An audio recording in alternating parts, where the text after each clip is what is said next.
Hello, you plonkers.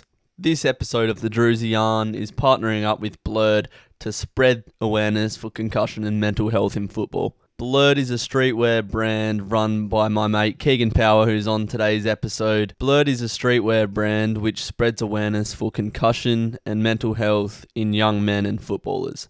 On today's episode of the Drewzy Yarn, Keegan talks through his concussion story and how he translated that into something positive in Blurred. Blurred have some fine drip on their website, blurredau.com. The link will be in the description. And if you use code Drewzy10, all caps, no spaces, you'll get 10% off on their website. That's Drewzy10 for 10% off any of your orders. Do yourself a favour, go cop some nice drip. Keegan kitted me out with some drip the other day and I can tell you it's top quality, good stuff. I'm wearing it now. So go over there, do yourself a favour, cop some good gear and enjoy the episode. Hello you plonkers and welcome back today to the Drewzy Yarn. Episode 10 today and I'm joined by an entrepreneur, I think it's fair to say. I've got Keegan Power from Blurred Studios here in Warnbro. How are we, Keegan? What's going on? Hey, mate. Yeah, thanks for having us on, mate. Privilege. Yeah. We've been sort of teeing this up for a while. I did see you in the PK pub one day, tucking into some good pub grub, and I was like, I need to get this fella on the podcast, and had a bit of a yarn about it. And a few months down the track, here we are. We are here, mate. We are here. I'm very impressed by the studio. We've just spent the last 45 minutes bloody decking it out with all my equipment, but you're running your brand, Blurred, out of here. How long have you been in here?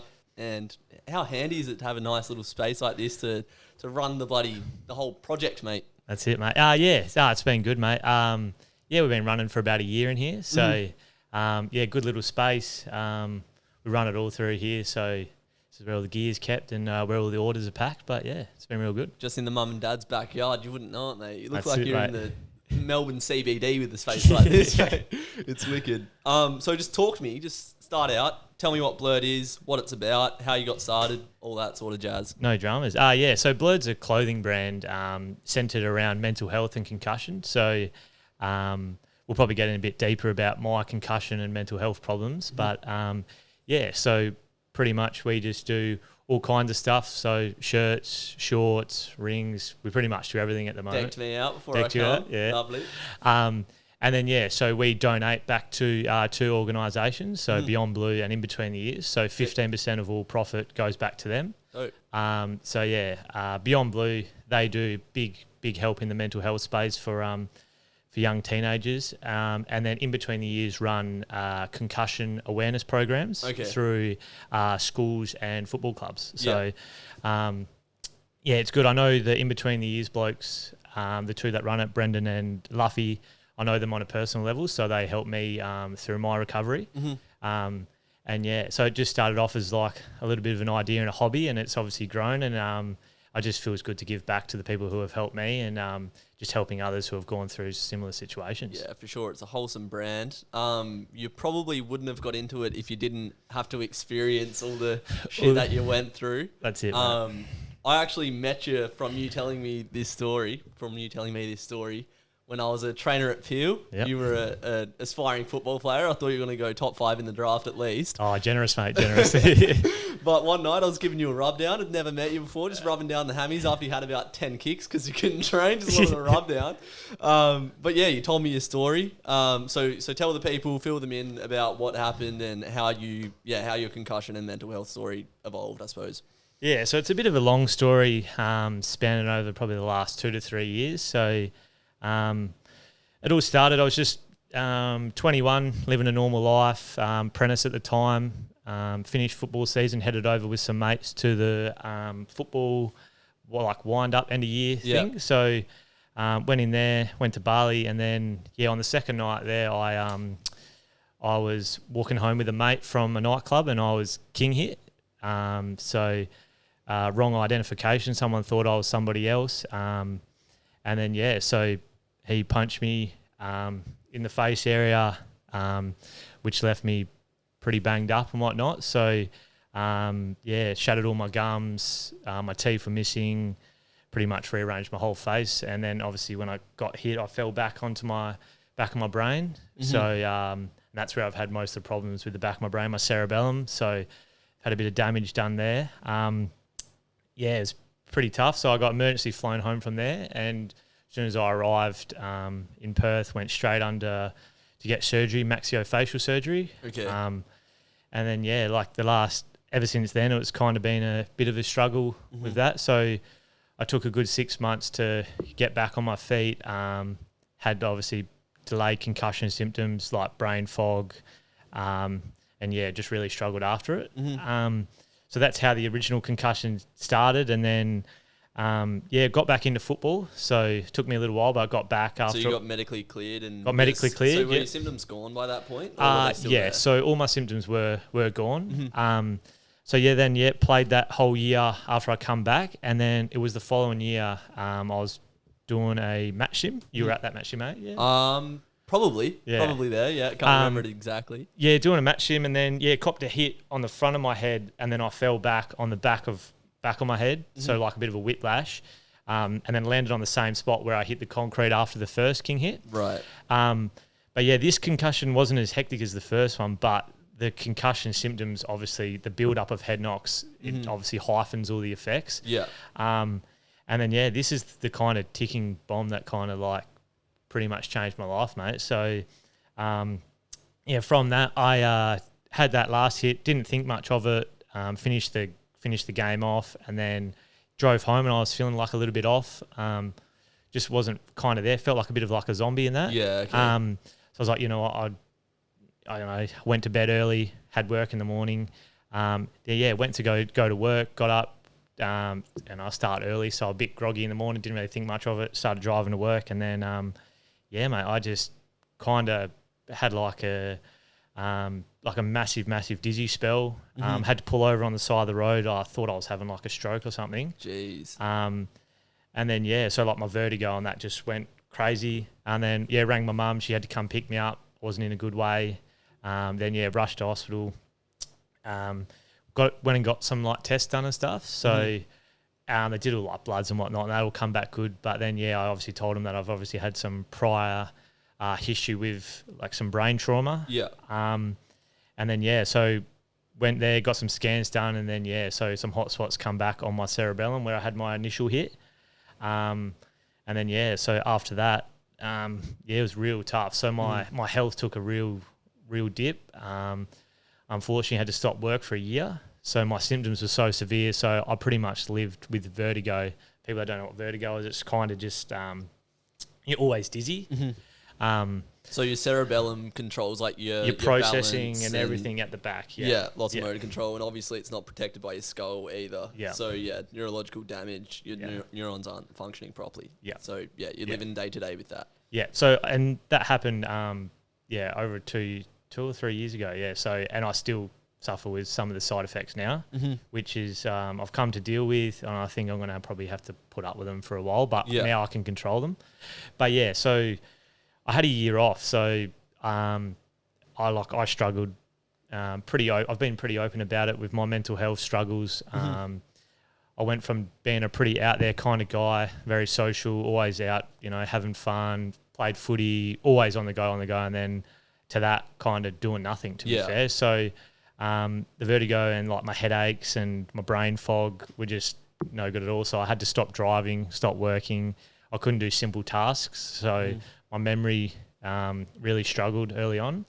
What was your day-to-day around then? Was it literally just staying at home and trying not to stimulate your brain? So the first 3 months I was pretty much bedridden. Yeah. So it's a pretty embarrassing, but I was 22 and I went from doing everything myself, working that, until pretty much my mum doing everything for me, which is kind of embarrassing a little bit, but it was a real tough time. So like my mental health took a real big beating. And just not being able to do everything that you'd become so accustomed to doing for your whole life, like playing footy, socialising with all your mates, and then I remember you saying like even going out to get coffee was hard for you at some points, just like the distractions and stuff, like your brain not being able to process that without like, I don't know if it's like the inflammation in your brain that's playing up and whatnot, but having to not stimulate your brain for such a long period of time, like that is not going to be good for your happiness and just general well-being and all. Yeah, so I couldn't do simple tasks like go to the shops or do any of that, and certain stuff like noises and light would trigger it. So I kind of just went into my shell and didn't like to do a whole lot, which was tough. But yeah, it's tough. Like if I look back at 2 years ago where I was to where I am now, like I'm just so happy that I didn't do something stupid, and now I'm in a really better position. And I just got my family, my partner, obviously my brother, who have helped me through it all. So yeah. No, it's a hectic story, man. Yeah, it is a bit full on. So don't think that you're ever going to have to deal with that, but you're dealing with it now. You're dealing with it a bit better. How are you dealing with it? Like, what do you do to sort of reduce the severity of symptoms, or just handle it on a day-to-day basis? Yeah, so I started doing some rehab work at Perth Brain Centre. Okay. So when I was off work, I was in there 3-4 times a week. So it's very weird, but they like hook some stuff up to the back of your brain, and they try and kind of retrain it a little bit. So I was doing bio and neurofeedback, which helped me out very well, drastically, and state head injury unit. Okay. Up in the city. So so a family member got me on to a lady called Diane who works the head of that. Yeah. And they did like my back to work plan. So so just through a lot of rehab work, mate, has got me back feeling a lot better, and it's just like an injury. It's a bit hard to say. Like if you do your ACL, you're going to be back in a year. You got all this rehab. With your brain, it's a bit harder. So every brain's different. The hits can be different. Like UFC fighters can fight, their whole lives for 20 years, and they just get up in the morning like they're normal. Yeah.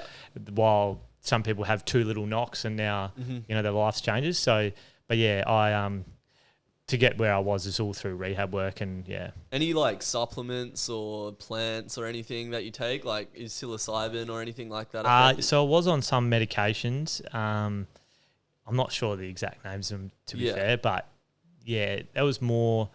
I was on a few medications for like my depression and stuff as well, but there were a few for my brain. Yeah. Did you have any symptoms of depression or mental illness before you got your head knocked? Not at all. So I never had any problems. So they do reckon that people who do go through like head injuries and stuff, it is heavily linked. Yeah. So that's why it was a bit in the blue. So I never really had it before, so I didn't really know how to deal with it. That's why I struggled early on. Yeah, for sure. Yeah.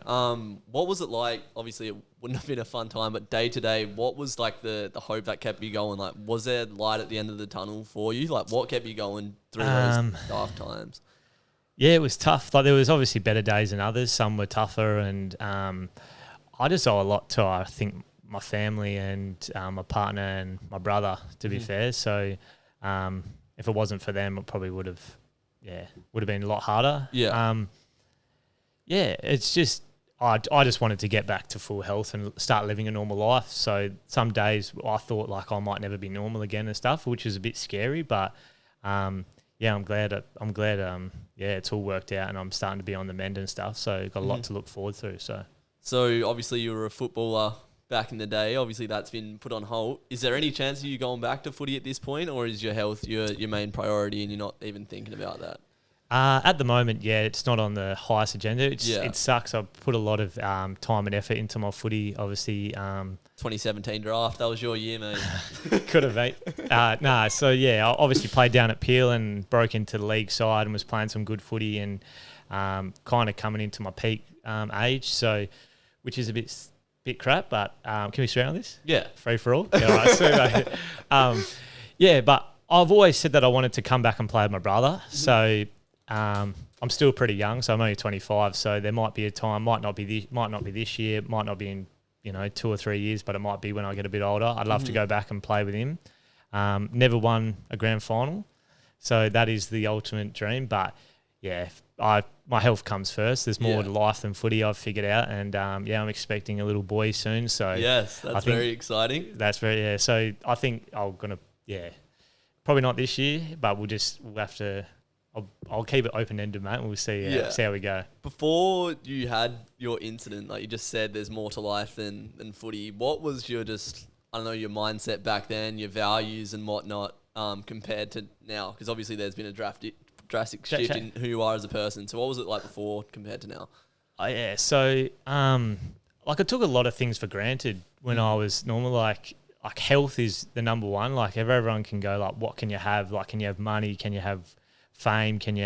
I'd pick health over everything. So like, I think I took that for granted, like just feeling normal and doing normal stuff. But yeah, like a lot of people say like I wouldn't change it for the world. And it's something that I actually wouldn't. Like I hate all the stuff that happened and stuff, but the way it's changed me as a person and the way I feel like I've come out of it a completely different person. I think it's for the better. So just like basic stuff, just could be like a little bit selfish before all this stuff. And now like, you know, just I feel like I'm a more well-rounded person, always keen to help others and You definitely need that, like in times like that where you're really struggling, you need that That's love, when you find yourself, exactly, mate. that compassion. Like you've got to dig deep within yourself, but you sort of realize like, who am I without my mum, my dad, my brother, your missus as well. Like you build those connections so much more strongly, and you're like, man, I really value these people and the genuine connections that they get, rather than just living a life where you're sort of, I don't know, playing footy, getting pissed on the weekend, having a good time. Like it sort of makes you have to think like, what actually gets me ticking, what gets me going every day. And it's the family. But obviously that's the start of it. That's the first chapter, the second chapter. This book has about 18 chapters in life, mate. So you've used your story and you've translated it into something positive, which is Blurred. What does it mean to you to be able to do that, to be able to take an experience that you've gone through, which is very, depressing, and translate it into something more positive that other people can look to and find inspiration or whatever from? So I use my past experiences, and I think it's really helped me. Like that's the kind of route we've gone down with this brand. It's not just a clothing brand; it's for a meaning, it's for a purpose, and it's all good, well in that selling clothes and that. But what we get a kick out of is helping others who have gone through similar stuff. So. That's what gives me the main drive, mate. So, mates helping mates. Mates helping mates is our motto. So so we were all about helping each other and helping each other through tough times. So for sure, no, it's big, for sure. Have you had people that have been going through similar stuff to you hit you up and sort of get into contact? And I have, mate. Yeah. So I've had a couple of people. I've actually met up with coffees with people who have gone through concussions and stuff, and just. All started just with a basic message through Instagram and then we've teed up a time to come meet up with them. And you'd be surprised, but there is a bit of a community out there who have all gone through concussions and that. For sure. And we've all linked up and that. We've done a few events where people have come. We held a concussion cup that would have been roughly midway through last year. So it was 2 local football teams come together. All for the Concussion Cup. So we teamed up with In Between the Years.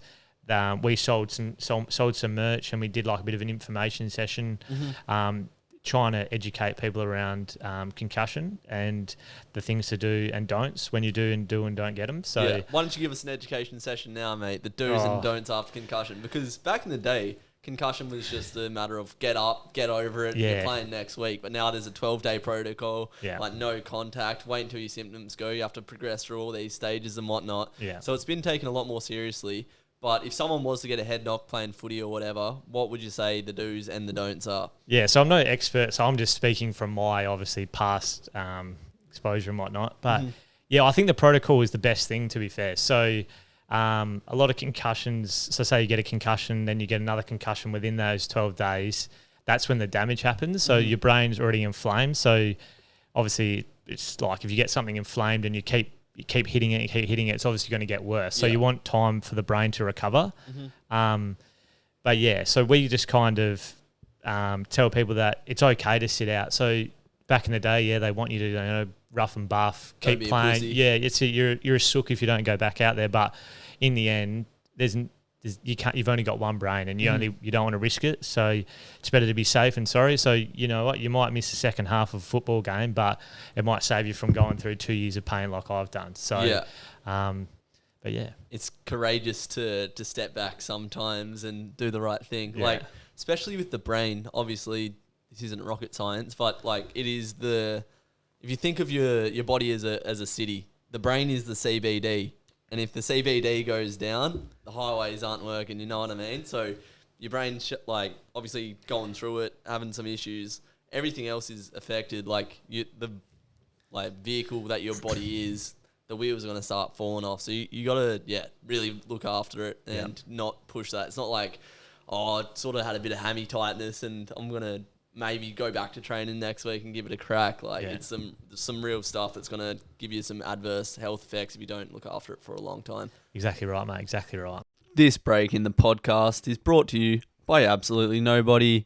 The Drewzy Yarn is available on Spotify and Apple Podcasts. So if you could please leave a review and a 5-star rating, that would help out the podcast a lot. Helps with the algorithm to help the Drewzy Yarn grow. Thank you very much. So you're spreading awareness for concussion and just mental illness in general through your brand.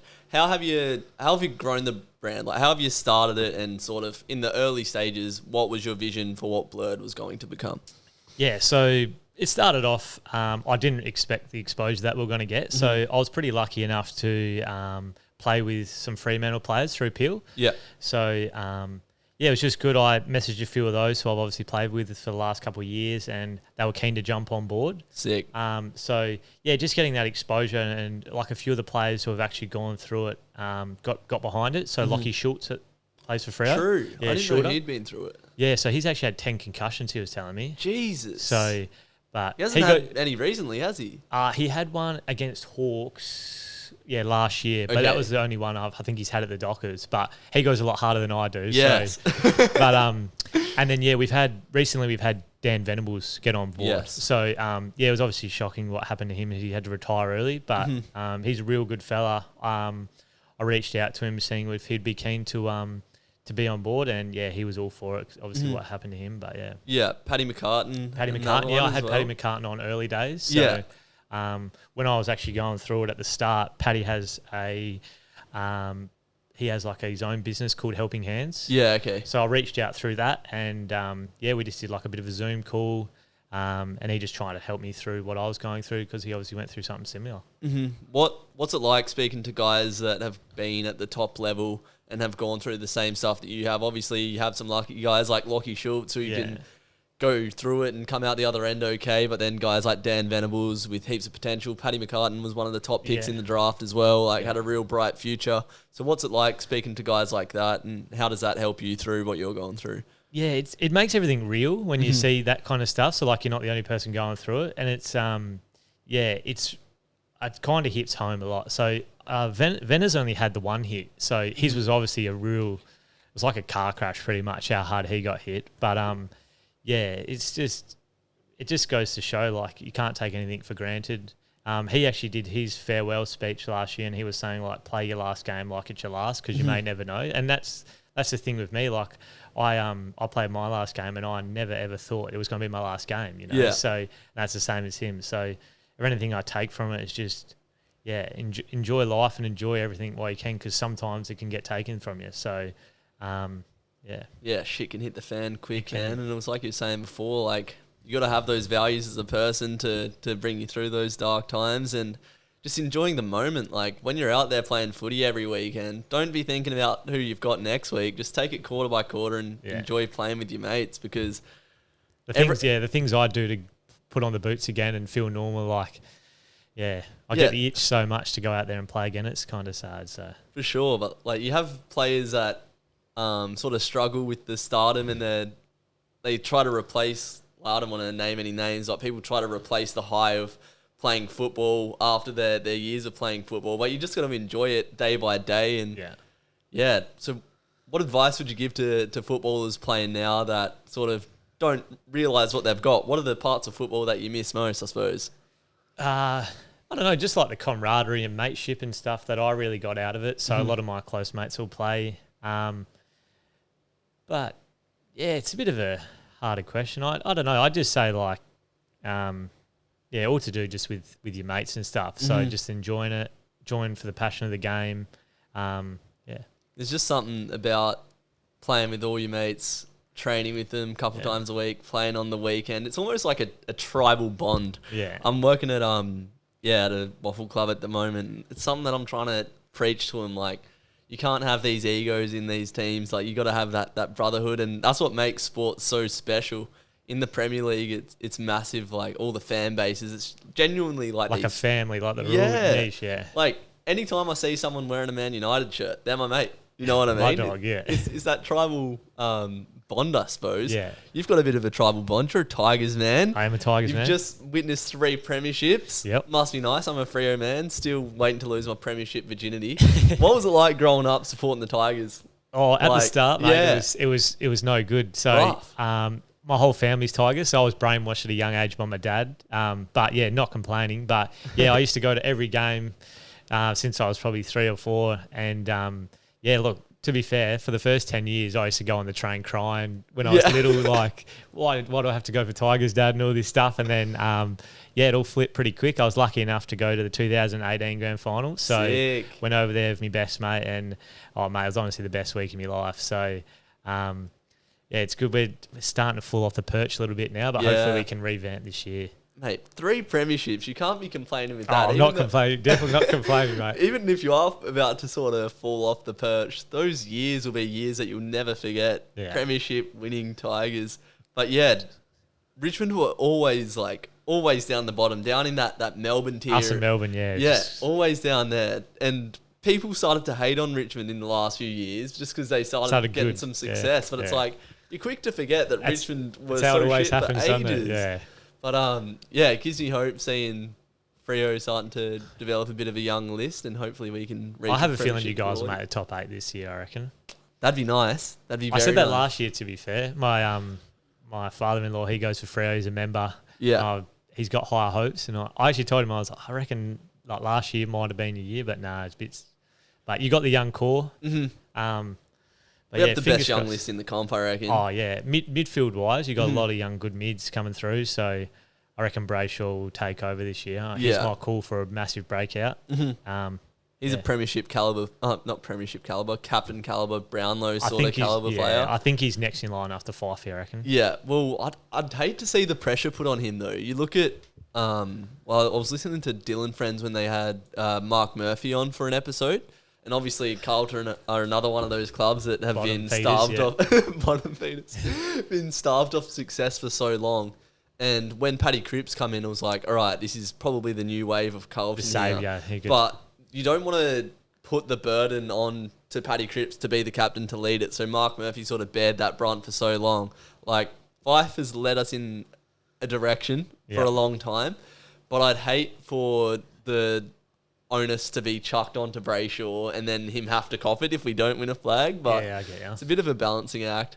Caleb Sarong as well is just another absolute freak superstar. He killed Scratchy today, I heard. Yeah? Yeah, I heard he's... Yeah. I haven't seen the results of the Scratchy today. I think they just had an intra-club. Yeah. Yeah, but Yeah.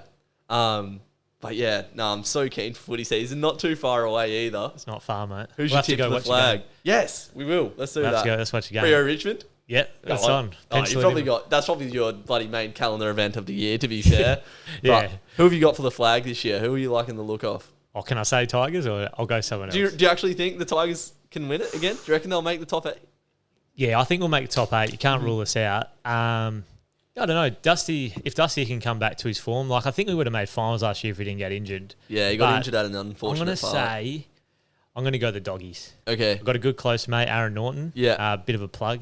Anyway, he's killing it at the moment. Yeah. He's going to take another leap. I think their midfield's real strong. They obviously don't have Bruce, but I think Norts will step up. He does need to step up. They need him up there. He does. If he can kick a bit straighter, but he did a match sim. He reckons he played like a quarter and a half. He kicked 4 goals, so Okay. he's firing. He's my pick for the Coleman as well. Yeah? So, yeah. He started out as a defender, hey? Started as a defender, yeah. Yeah, and then transitioned. I wonder if it's just that sort of learning to float across packs at half back sort of thing. And then He's always been. I reckon he's the best mark in the comp. He's got elite hands. Mm-hmm. Just he probably would have learnt that, like flying and picking when he's got to fly and that, and then he's come good in the forward line. Yeah. Do you reckon there's a bit of bias there, Aaron Norton for the Dogs flag? Do you reckon? Or do you genuinely think that they're the top dogs? No, I do reckon they're. Yeah. Yeah. I think it's hard to write I think they off should have, Melbourne. like, Melbourne obviously very strong as well, but it just goes to show, like, Bulldogs are in control in that grand final. All it takes is, like a sloppy quarter, Yeah. and it costs them a flag. But Yeah. It's much harder to be the team being chased than chasing. Like, Melbourne have set the standard. Yeah. They're going to have to go to another gear, which is going to be very hard because they just walked through finals. But you got teams like the Lions that are going to be chomping at the bit now. Yeah. Obviously, the Dogs are going to be wanting their revenge. I think both the New South Wales side, Sydney and GWS, are going to be right in there this year. So when you start to throw up, I don't know, Essendon in that mix as well, Richmond, Freo, yeah. Port, like, oh man, it's getting better. The It's going to be standard of the comp's interesting. getting Yeah, that's better for sure. Yeah. What position did you play? How would you describe yourself as a footballer? Oh, yeah. So, all juniors and that was a midfielder. So I'm a bit undersized. I don't Bit of go a Caleb Sarong. bit like that, yeah. But yeah, when I played league, I played as a half backer. Okay. So pretty quick. Took the game on a little bit. But yeah. Caleb Breaking Daniel left type, or are you a left footer? Left footer, mate. True. That's your Hooley like. Okay, Thatcher yeah. Hawley. Do He's you my reckon he man. was stiff for the Norm Smith in 2018? Yep, I had money on him as well. The bastard. Shit. Yeah, no, I thought he had that in the bag, to be Yeah. honest. But you can't complain with Dusty getting 3 Norm Smiths. can't. And yeah, what's it like living through a period where your club's so successful? For people like me that don't know, is it just the best days of your life? It's good, mate. The aroma is good, you know. Yeah. I've lived in a house where my dad's been angry for 10 years because we're shit, and now Screaming at the he's happy telly. as Larry. Yeah, no. You probably that must walk be through nice. and seen we got like a bit of a room where he's got all these posters up and that. So Yeah. there was nothing, and 4 years ago now we've got bloody heaps. Was so. he a Claremont man back in the day? Is that Nah, he's outside? from Melbourne. That's how he Oh, originally. okay. Yeah. My mum was a Tigers fan back in the day, just through Claremont and whatnot. yeah. But yeah, just having that belief in your club must be so nice. Obviously, Freo had about 3 good years, or maybe 2012 to 2015 was pretty good. Finished top in 2015 and then dropped down to 16th the next year. Yeah. It's just an emotional roller coaster football. I genuinely don't like sports, to be honest with you. Like, I support United, support Freo, and it's just always up and down. But when you have the faith in your side to go out there and try their absolute heart out every minute of every quarter, that relentless Tigers pressure that you guys always brought, like, when you have a brand of footy and you know that every player can execute to benefit the end product of the side, it's just special. And I loved watching Making Their Mark, having that was a good the potty, inside good show. yeah, the inside scoop of what was going on at Richmond. Obviously, they bought into a lot of wellness and stuff like that as well. Emma Murray, she's awesome. Yeah. Yeah. Have you listened to the podcast? Her and Dill friends. I think I have. Do yourself a favour, man. That's a real good one. Yeah, I think I might have listened to that at uni one day. We can talk about wellness if Yep. that's something. What have you done in the wellness space to improve your mental health? Yeah, just a little bit of basic stuff, man. Just like feeling grounded. Little bit of when I had that year off, I did a lot of meditation. Mm-hmm. So I get up. You just get off your phone. Yeah. So people get caught up in their phones and doing that. Kind of just go and do what makes you happy. It could be something small, from just getting out there, feeling the ocean, feeling the sand between your toes. Just something basic like that could be the difference. But yeah. For sure, meditation, something that I've recently taken up. Just waking up, not even touching my phone.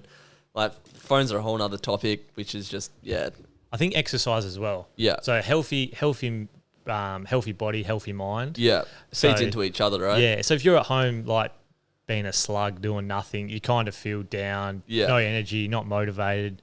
But if you get going, work hard, keep moving, set goals. Doing like little stuff like that can really set you in the way. So Working towards something. Yeah. Like, humans haven't evolved to sit on the couch and been scrolling through their phones and just doing bugger all. So you've got to, have something to work towards. Back in the day, it was these hunter-gatherers trying to find some food for the day.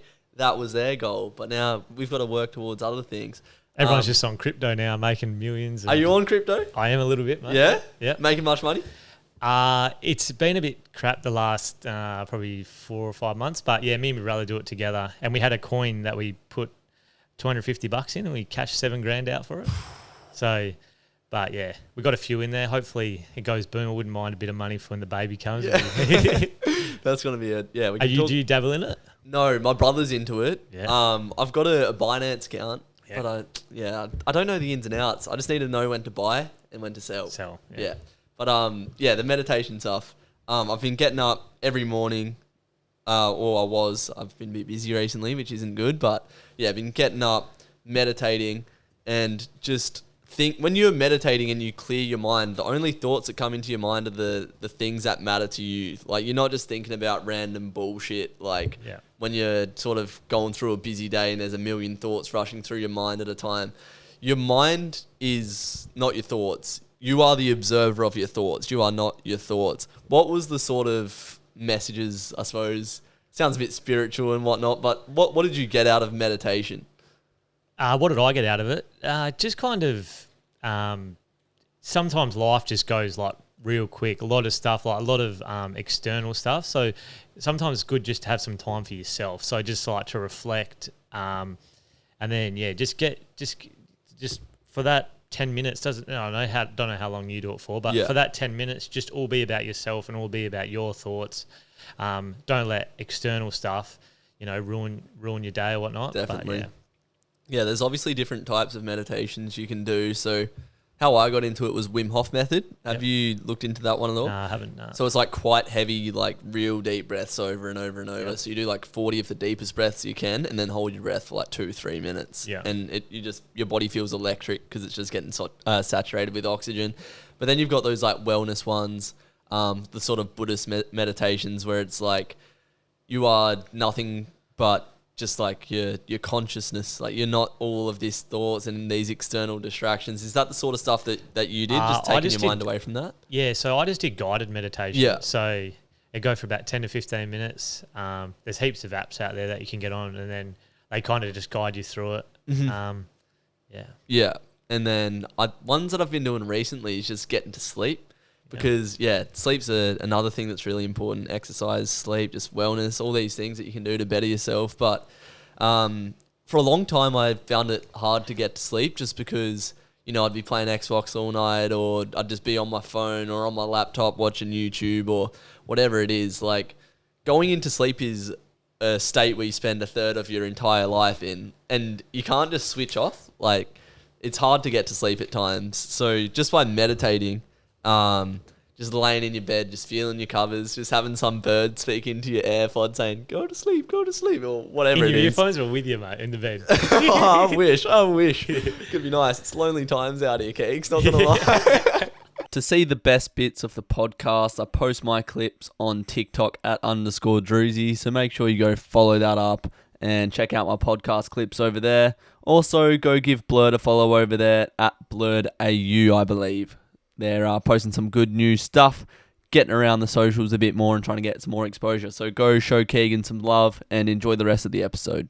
I finished the last segment of every podcast by asking 2 questions, and they're hard hitters, mate, so I need you to think deep here and really look within, all right? Are you ready? I'm in, mate. All right. What advice would you give to someone I'll tailor this to you, that went through something that you did? What would be the advice? I've seen you do some sort of wellness tips and stuff like that with some footy players, but what advice would you give to someone that's going through what you had to go through? My advice would just be don't shut people out. Mm-hmm. So that's what I obviously had a bit of a problem with. It's why I struggled. It's okay to let people in and show people your feelings. So there's no shame in, feeling sad or feeling whatnot. So I'd just be open, open with you. You don't have to be open to everyone, just pick and choose, obviously you want to, but I'd just be open and honest with the people that matter to you. It could mean the difference, Instead of being quiet and suffering in silence, you could just open up to someone, and that little chat could mean the difference. So for sure. I think when you've got these, I don't know what you went through, I can only sort of think about what you went through. I can't relate to it at all, but when people have these recurring thoughts and worries or whatever that they hold in, it just has like such a poor effect on them. Like you got to vent, and it applies to everything, just having thoughts and freedom of thought and stuff like that. But yeah, being able to open up and not have to hold that in. What was that like, sort of speaking to your mates and opening up about what you were going through? Yeah, it made me feel a lot better. So a lot of people at the start didn't know exactly what I was going through. So they just thought, I haven't seen Keegan in a couple of weeks, like a couple of months. Like, what's going on? Like, normally see him everywhere. So, like, it was good. Obviously, open up. Then people can understand. Mm-hmm. So, even now, so, like, I kind of have lived a bit of a different life. So I can't go out and get drunk all the time. I've got to, like, pick and choose when I have, like, a couple quiet beers and stuff. So if I never told anyone, everyone would be like, why aren't you drinking heaps? Why aren't you doing this? Have a shot. But now everyone already knows what condition I've got, and they, you know, like I don't get any external pressure, do this, do that, you know, like they're all supportive of what I've been through. And yeah, that's what I think. But if I never did that, the people would obviously go, why is he being a sook? Why is he not doing this? But, you know, if I didn't go to an event or something, people were like, oh, he's been, you know, been shut off. Why is he not coming to my event? And then, so if you just be honest and people understand what you're going through, they can help you. So For sure. Did you feel like the dynamic of your friendship group and your family drastically shifted after that? Like, has it become more of a wholesome sort of caring environment? Ever since school, I have like a bit of a close knit group. So I've kind of got like my close mates, you know, I've got like 5 or 6 who I'm really, really close with. So we've always been, you know, very close in that. But yeah, family wise and stuff, like me and my brother are like pretty much the same person. We're like best mates. And then, with my family and that, we've obviously through this experience and stuff, we've grown as a family and we're closer. Yeah. That's and my partner as well. So, So there was obviously some tough times when I wasn't all there in the head kind of. Of a zombie. So, but yeah, we've come out of it like stronger and better as a couple and, having a baby soon, mate. Yes. So. Talk us through that. What's it like being a man with a baby about to pop out of the womb, mate? It must be exciting, but scary, but awesome, but all the emotions all at once, I can imagine. All at once. Very excited, mate. So having a boy, so hopefully he likes footy. So little father-son, hopefully. But couldn't be more wrapped, mate. Pretty much got everything sorted, so just got to wait the 5 weeks till he pops. So how do you think what you've gone through is going to translate into the relationship with your son, I suppose? Obviously, your son is still in the womb, so it's a bit of a hard question, but sort of what guidance can you give to him which maybe your dad didn't give to you because of the experience that you went through, I suppose I'm asking? I don't know. I just be myself, to be fair. I won't ever try and be anyone that I'm not. And then, I just hope to be obviously a good dad, and then hopefully he can take some of the traits that I've got and he can take into his life. So God, that's, exciting times. That's mate. nuts. All right, last question. Where do you see yourself and your brand Blurred in the future or the next 5 years? Let's say 2027. 2027. What do you want to be doing? I'd love to do it full time. So it's obviously been a bit of it, like at the moment, it's obviously like a hobby. So I've got another job that I work, and this is just a bit of a hobby, but I'd love to do it full time. It'd be awesome to open up a store with my partner, Connor. And then, so it'd be cool to have a store, start running more events, really diverse, get in contact with more creators, promoters, more advocates who want to come on board. Charities and whatnot. Whoever want to come on board. So I'm hoping 2027 working solely for Blurred and we're off the ground. So that'd be so sick. Like we're in this absolutely amazing studio. I love it to bits. I'm stoked that you have it. But do you look at brands like StreetX and stuff like that as sort of a model? Obviously, you're going to have your own niche and whatnot, but is that sort of the direction you want to trend towards? So I remember when I was like 18, I actually went to StreetX and it was so small. But it all comes with time and persistence. So like the more effort and stuff you put on, obviously the more chance it is of popping and whatnot. And mate, they've got the perfect niche. They're doing so well for themselves. Got a store. The clothes they put out are awesome and stuff. So, but that's the ultimate goal, to be on that level. Blurred StreetX collab. Oh, that'd be nutty. I'd love to see that. Smooth. Let's get it going. How do you want to get there? What plans have you got in place for 2022 and beyond? Obviously, you've got this nice studio. You've been trying to make a bit more content and whatnot. Obviously, your socials are looking clean. Your clothes are getting better and better. So is it just a matter of improving the quality of your content and your product? Yeah, so a lot of our product is all top notch, mate. So it's just about coming up with cool ideas that obviously people want to get around. And so it's just I'd love to collab with someone big. That'd be the dream. To help us get off the ground that little bit more. I think exposure is obviously very big in this industry. So the more exposure you get, the more chance of it going viral and whatnot. So, but just obviously keep doing what we're doing, but just up our level a little bit. So, obviously it'll come with time and a bit more professional. I love to do like a small business course, just some other stuff to like obviously hone in my skills that can take us to the next level. For sure. I think social media is so good that you can just spread this message. Like you've grown everything out of social media, right? Yeah. Just through spreading, like sending your products to footballers and then they share it and talking to all these people. But whatever you want to achieve, mate, you can achieve it. As you've seen, like the struggles that you've gone through to be here now, anything's possible, mate. This life is what you make of it. Let's make chapters 3 to 10 the best of your life. But that's going to wrap up the potty, mate. So anything you'd like to say before we go? Let the cameras know where to find you, where to follow you and whatnot. So blurredau.com. So yeah, jump on that or jump on our socials, blurredau. So they will be all throughout the podcast as well. My man. And there'll be a discount code. That's it. Drewzy10. Drewzy10. Go on blurred.com.au. Get some fine drip. I'm rocking this and a nice ring. I'm not a ring man, but I have been liking it. I might become a ring man. You, mate. We got you sorted, mate. Don't mind a bit of ring. Thanks for having us on, mate. It's obviously been an honour, mate. Yeah, wicked. We've been teeing this up for ages, as I said, and it was good to finally have a chat and let the people know what you're about and what your brand's about. So make sure you go follow them up. If you're supporting Blurred, you're supporting me, you're supporting a good cause. So it's all good. You get some nice drip. You support me, Keegan, and just mental health and concussion awareness. So it's a win-win. Just cheers, sort it plonkers. Yes. As Drewzy would say, cheers, plonkers. All right, thanks for watching, you plonkers, and we'll see you in the next one. Take care.